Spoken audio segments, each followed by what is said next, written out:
Well, welcome back into the Mid-Norfolk cottage garden here. We've got something a little unusual to show you this morning, something that we've not had before, although we've grown this plant in this position for a number of years. This is the first time that it's done this. Just let me take you around and show you this.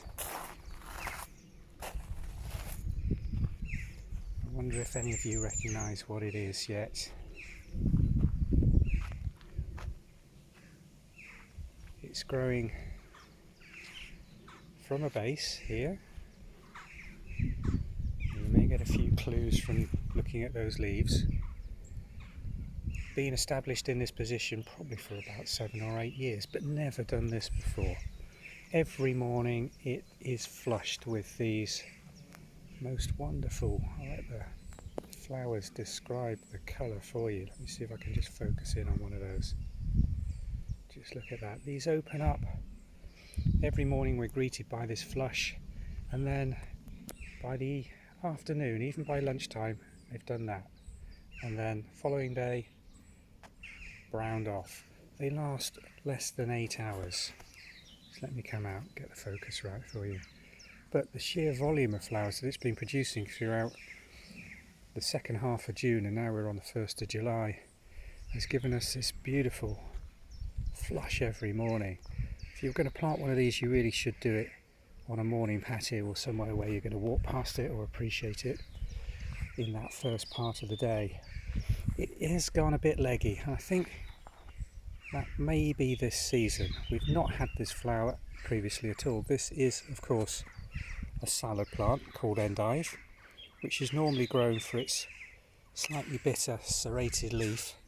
Quite often this is forced in the beginning of the season under a pot to give that blanched, almost white leaf for salads.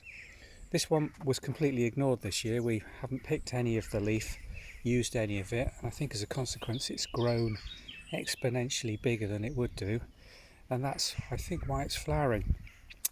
I'm not sure whether it's going to set seed. I don't see why it shouldn't. I'm not certain whether the flower flush might be its last hurrah before it keels over and dies. Maybe its final event this, but I think looking at the base there's still good green leaf on there, and it doesn't suggest that it's going to die out on me. So I'm just going to enjoy this. I've had to put some support in because it was collapsing over this little green salad net I've got here to try and keep the pigeons off the cut and come again salad we're growing in this position. And at this time of day the blue just pops in this border, which is now predominantly at this time, with the roses having just finished towards the end of June, coming to be a white garden really, with the last of the oxeye daisies, the perennial daisies just starting to flower here, and those little white things at the back. I can never remember the name of that plant with a silver white leaf that is either that lovely magenta colour or pure white, which we've got scattered throughout this garden, being restored after the builders. Got quite a bit of work still to do in here, so it's a job still progressing really, but I just thought I'd show you that endive.